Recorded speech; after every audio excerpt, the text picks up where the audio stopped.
Las vastas llanuras del norte de México se extendían infinitas bajo el cielo dorado del atardecer, donde el viento susurraba secretos entre los mezquites y las nopaleras. Diego Mendoza cabalgaba lentamente por ese territorio desolado, su sombrero de ala ancha protegiendo sus ojos cansados del sol que se desvanecía en el horizonte. Su caballo, un alazán tostado llamado Centavo, pisaba con cuidado entre las rocas y la arena, ambos acostumbrados a esa vida errante que los había llevado por caminos polvorientos durante meses. Diego era un hombre de 35 años, curtido por el sol y el viento, con manos callosas que hablaban de años trabajando con ganado y cuerdas. Su barba descuidada y sus ojos hundidos contaban la historia de un hombre que había huido de algo, aunque él nunca lo admitiera en voz alta. Llevaba consigo apenas lo esencial, una manta raída, algunas provisiones, su revólver y los recuerdos que lo perseguían como sombras. «Pinche vida», murmuró en voz baja, mirando las montañas que se alzaban como gigantes dormidos en la distancia. «¿Cuándo va a acabar todo esto?».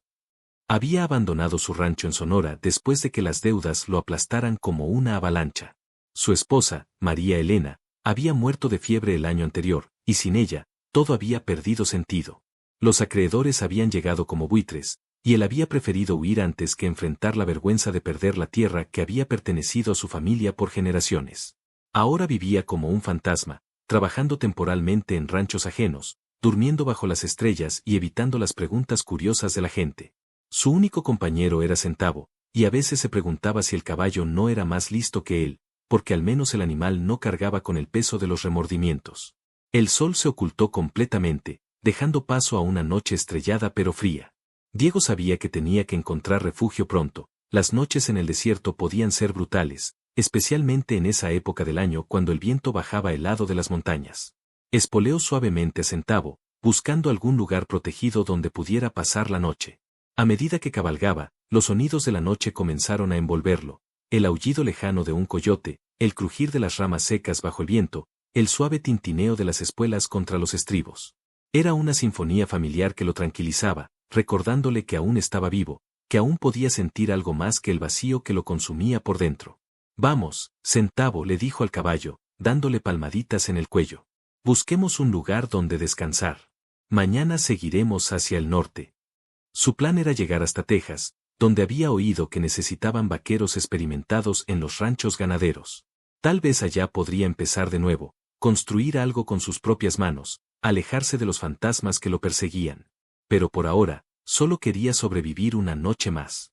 El viento se intensificó, trayendo consigo el aroma de la salvia y el sonido inquietante de algo que se movía entre los arbustos. Diego tensó los músculos, su mano moviéndose instintivamente hacia la culata de su revólver. En esas tierras, uno nunca sabía qué podía encontrar: bandidos, animales salvajes, o simplemente las sombras jugando trucos con la mente cansada. Centavo relinchó suavemente, sus orejas alerta. El caballo había percibido algo que Diego aún no podía ver. Se detuvieron en una pequeña elevación, desde donde se podía observar un valle rocoso que se extendía hacia el este. La luna, casi llena, iluminaba el paisaje con una luz plateada que hacía que todo se viera etéreo y misterioso. «¿Qué pasa, muchacho?», le preguntó al caballo, siguiendo la dirección de su mirada. Fue entonces cuando la vio. Al principio pensó que era una roca o un arbusto, pero algo en la forma lo hizo desmontar y acercarse con cautela. Sus botas crujían sobre la grava suelta mientras caminaba lentamente, con Centavo siguiéndolo obedientemente. El viento llevaba ahora un sonido diferente, algo que parecía ¿llanto? A medida que se acercaba, la forma se hizo más clara. Era una niña, tal vez de unos 10 años, acurrucada entre las rocas. Vestía ropas que Diego reconoció inmediatamente: era Apache. Su piel bronceada brillaba bajo la luz lunar, y su cabello negro caía en trenzas decoradas con cuentas de colores. Pero lo que más le impactó fue ver cómo temblaba, su pequeño cuerpo estremecido por el frío implacable de la noche. «Dios mío», susurró, sintiendo que algo se movía en su pecho, algo que no había sentido en mucho tiempo. «¿Qué haces aquí, niña?». La pequeña levantó la cabeza al oír su voz, y Diego vio en sus ojos el mismo miedo y desesperación que él había sentido tantas veces.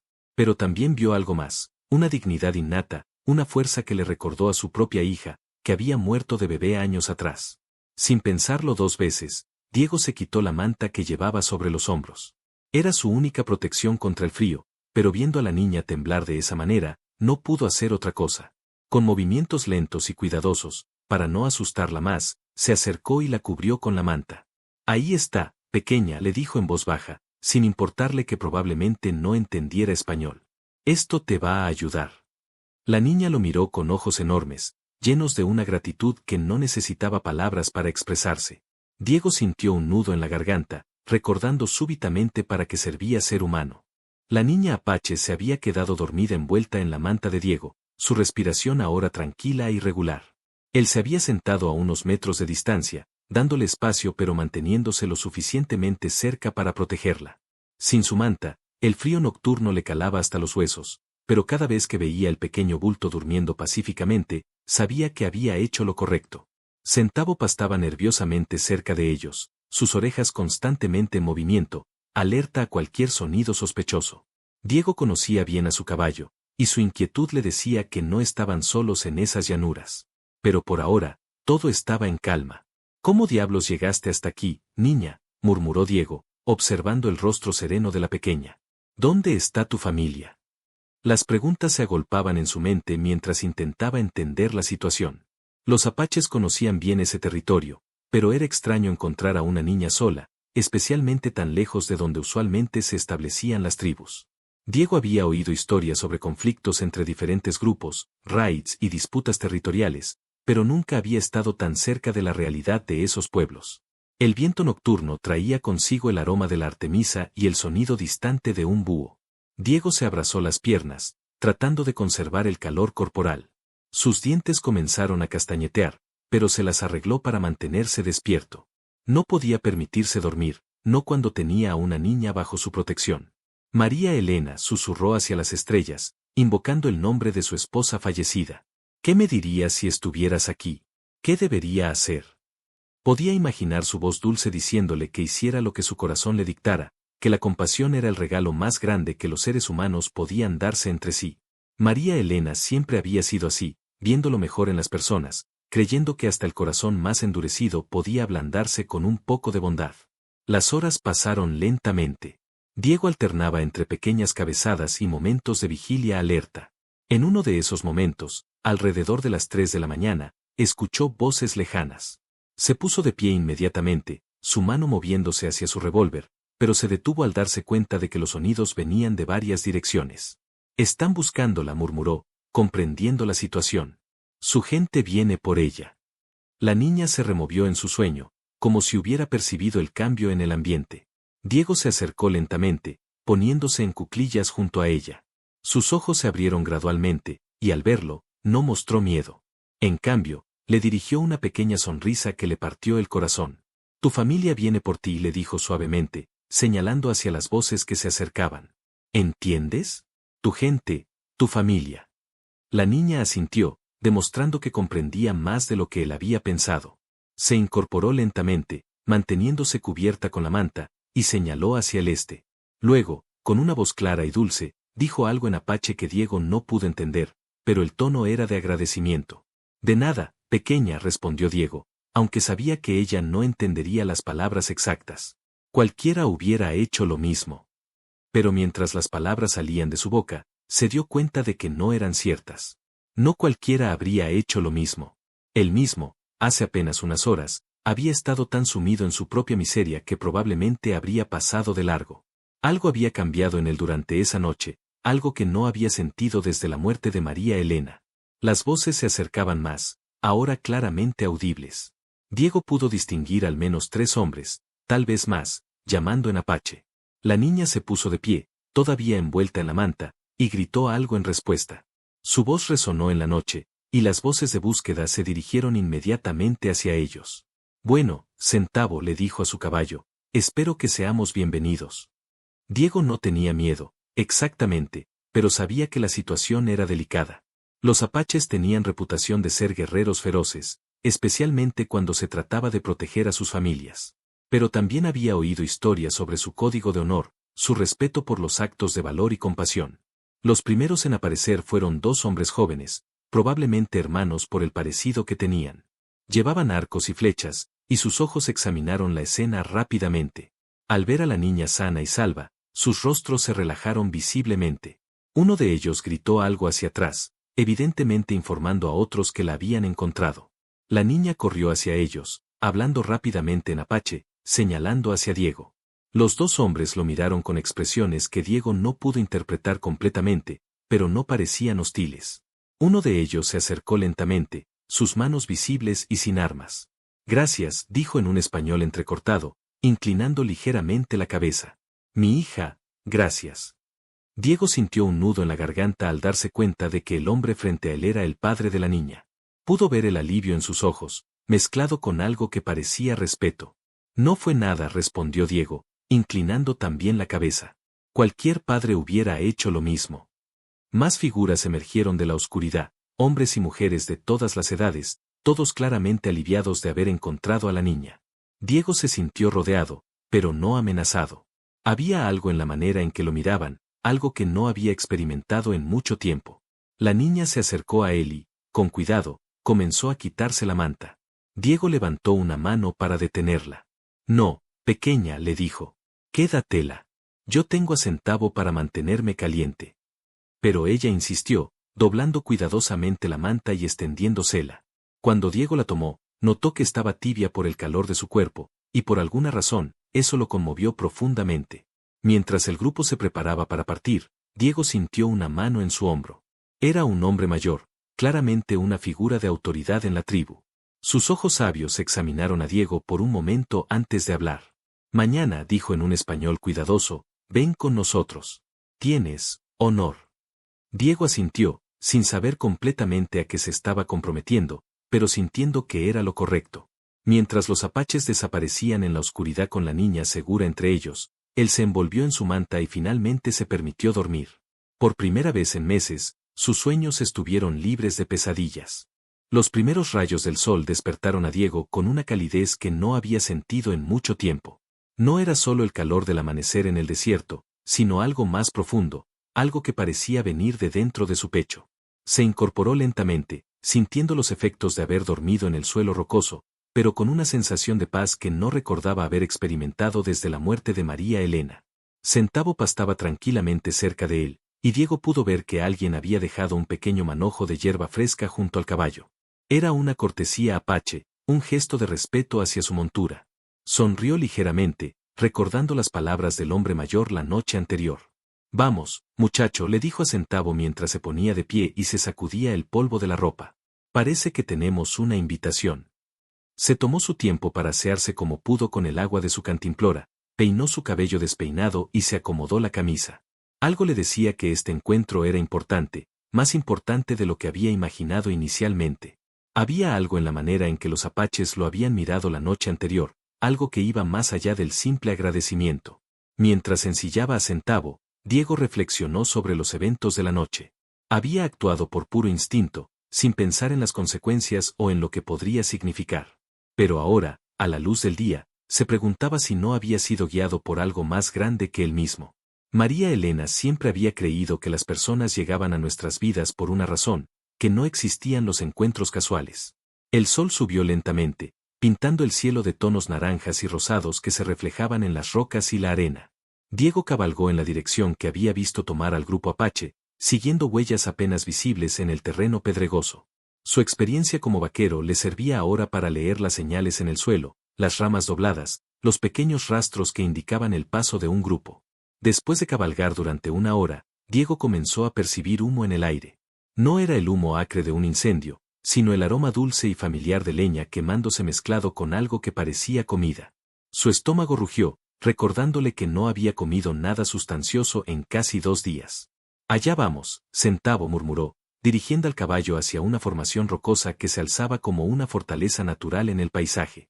Al rodear un promontorio, Diego vio el campamento apache.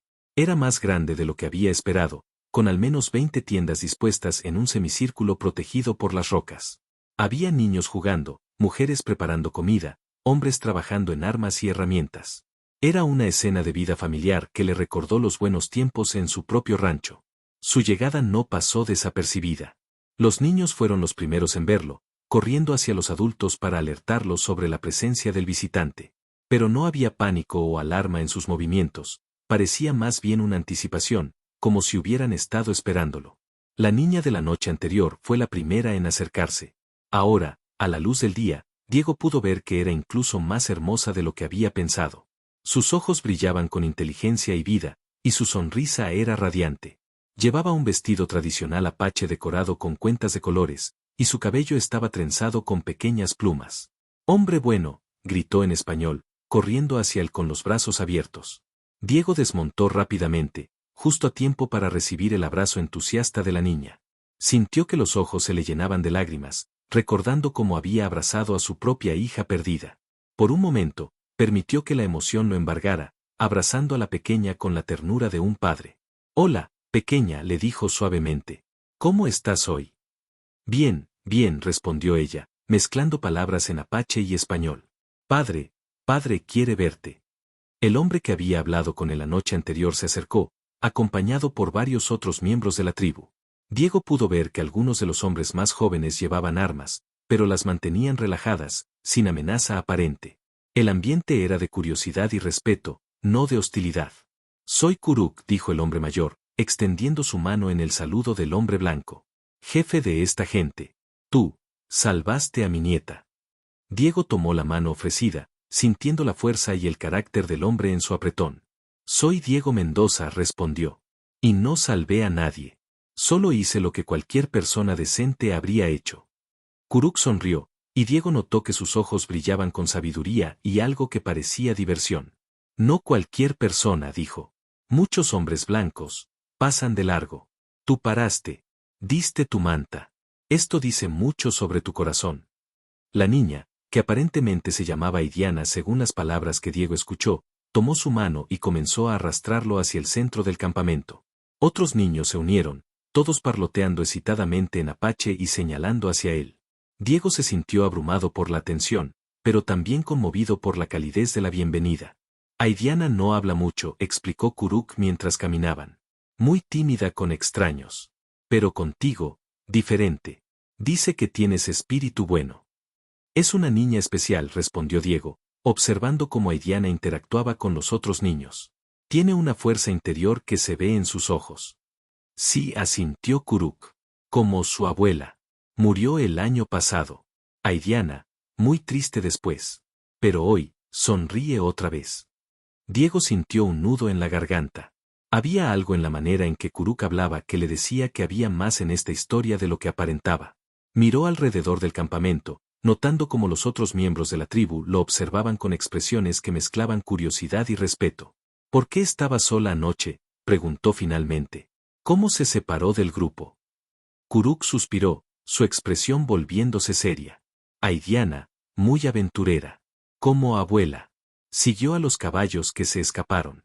Se perdió en la oscuridad. Buscamos toda la noche». Hizo una pausa, mirando directamente a Diego. «Tú la encontraste cuando nosotros fallamos». «Fue casualidad», insistió Diego. «Pura casualidad». «No», dijo Kuruk firmemente. «Espíritus la guiaron hasta ti. Tú elegiste ayudar. Esto no es casualidad». Llegaron a un área central del campamento donde había una gran fogata rodeada de piedras. Varias mujeres estaban preparando comida, y el aroma hizo que el estómago de Diego rugiera audiblemente. Kuruk sonrió al escuchar el sonido. «Comes con nosotros», dijo. Después, ceremonia. «¿Ceremonia?», preguntó Diego, sintiéndose súbitamente nervioso. «Para honrar tu valor», explicó Kuruk. «Tu compasión. Es nuestra manera». Diego quiso protestar, decir que no había hecho nada especial, pero algo en la expresión de Kuruk lo detuvo. Había una solemnidad en sus palabras que sugería que esto era más importante de lo que él comprendía.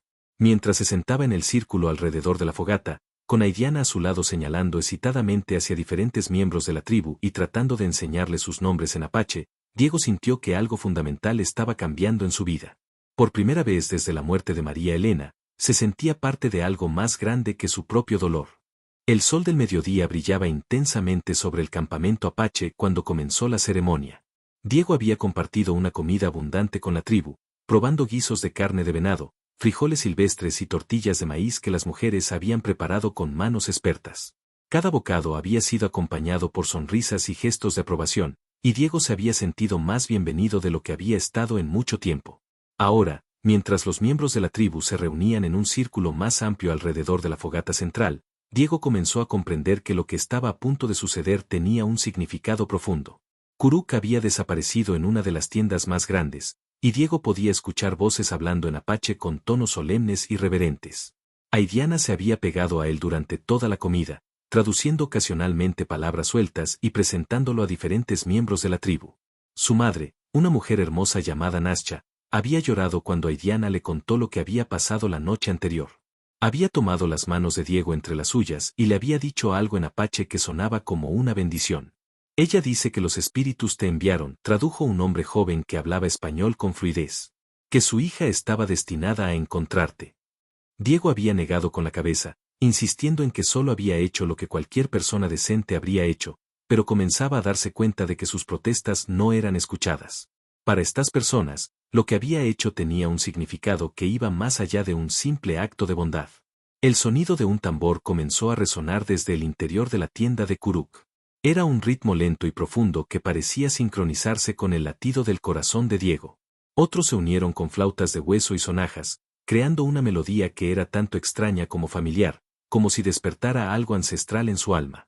¿Qué está pasando?, le preguntó a Aidiana, que se había puesto muy seria de repente. Ceremonia especial, respondió ella en su español mixto. Para guerreros valientes. Para, ¿cómo se dice? Hermanos. Hermanos. Diego se sintió confundido. No entiendo. Kuruk emergió de la tienda llevando algo envuelto en piel de ante. Su rostro había cambiado, transformándose en una máscara de solemnidad ceremonial. Llevaba puesto un tocado de plumas de águila y su pecho estaba decorado con pinturas tradicionales. Otros hombres mayores lo siguieron, todos vestidos de manera similar. Diego Mendoza, dijo Kuruk con voz fuerte que se alzó sobre el sonido de los tambores. Acércate. Diego se puso de pie con las piernas temblorosas, sintiendo el peso de todas las miradas sobre él. Caminó lentamente hacia el centro del círculo, donde Kuruk lo esperaba junto a la fogata. El calor de las llamas se sentía intenso contra su rostro, pero no tanto como la intensidad de lo que estaba experimentando. Anoche, comenzó Kuruk, hablando en español para que Diego pudiera entender, demostraste el valor verdadero. No el valor del guerrero que lucha, sino el valor del corazón que da sin esperar nada a cambio. Diego abrió la boca para protestar otra vez, pero Kuruk levantó una mano para silenciarlo. Mi nieta estaba perdida, fría, tal vez muriendo. Tú, un extraño, le diste tu propia manta. No preguntaste quién era. No preguntaste qué ganarías. Solo viste a una niña que necesitaba ayuda, y ayudaste. Los tambores continuaron sonando, y Diego pudo ver que algunos de los miembros de la tribu tenían lágrimas en los ojos. Aidiana se había acercado y ahora estaba de pie junto a su abuelo, mirando a Diego con una expresión de adoración que le partía el corazón. En nuestra tradición, continuó Kuruk, cuando un hombre muestra tal honor, tal compasión, se convierte en parte de nuestra familia. Se convierte en hermano. Kuruk comenzó a desenvolver el paquete que había traído. Dentro había un tocado hermoso hecho con plumas de águila, cada una cuidadosamente colocada y decorada con cuentas de colores. Era una obra de arte, pero Diego pudo sentir que era mucho más que eso. Era un símbolo de algo sagrado. Este tocado, dijo Kuruk, perteneció a mi padre, y al padre de mi padre. Se da solamente a aquellos que han demostrado el valor más grande, el valor del corazón generoso. Diego sintió que las lágrimas comenzaban a brotar de sus ojos. No podía hablar, no podía moverse. Todo lo que había perdido, todo el dolor que había llevado, parecía estar siendo lavado por algo más grande y más poderoso que él mismo. No merezco esto, finalmente logró decir. No soy un guerrero. No soy especial. Solo soy un hombre que perdió todo y que está tratando de encontrar su camino. Kuruk sonrió, y por primera vez, Diego vio no al jefe solemne, sino al abuelo amoroso. Exactamente, dijo. Un hombre que perdió todo y aún así dio lo que tenía. Eso es lo que hace a un verdadero guerrero. Con movimientos ceremoniales, Kuruk colocó el tocado en la cabeza de Diego. Las plumas eran livianas pero parecían tener el peso de la historia, de generaciones de honor y tradición. Diego sintió que algo fundamental había cambiado en él, como si una parte de su alma que había estado dormida hubiera despertado. Ahora, dijo Kuruk, eres hermano de nuestro pueblo. Siempre tendrás un lugar en nuestros fuegos. Siempre serás bienvenido en nuestras tiendas. La tribu estalló en gritos de celebración. Los hombres golpearon sus escudos, las mujeres cantaron, y los niños gritaron de alegría. Aidiana corrió hacia Diego y lo abrazó con fuerza, llorando de felicidad. Ahora eres mi tío, le dijo en español. Ahora eres familia. Diego la levantó en sus brazos, sintiendo que su corazón se expandía de una manera que no había experimentado en años. Miró alrededor del círculo de rostros sonrientes, de personas que habían sido extraños esa mañana y que ahora lo acogían como familia. Gracias, logró decir, su voz quebrada por la emoción. Gracias por mostrarme lo que significa ser humano otra vez. Kuruk puso una mano en su hombro. Tú nos mostraste primero, dijo. Nosotros solo reconocemos lo que ya estaba ahí. Mientras la celebración continuaba a su alrededor, Diego sintió algo que no había sentido desde la muerte de María Elena: esperanza. No sabía qué le depararía el futuro, pero sabía que ya no estaba solo. Había encontrado algo más valioso que el oro o las tierras. Había encontrado una familia que lo había elegido no por lo que tenía, sino por lo que era. El sol comenzó a ponerse, pintando el cielo de los mismos colores que las plumas de su tocado. Diego Mendoza, el vaquero solitario que había huido de su pasado, se había convertido en algo nuevo, un hermano, un protector, un hombre que había redescubierto su propia humanidad en el acto más simple de dar. Y en ese momento, bajo el cielo infinito del norte de México, rodeado por voces que cantaban en un idioma que estaba aprendiendo a amar, Diego supo que finalmente había encontrado su camino a casa.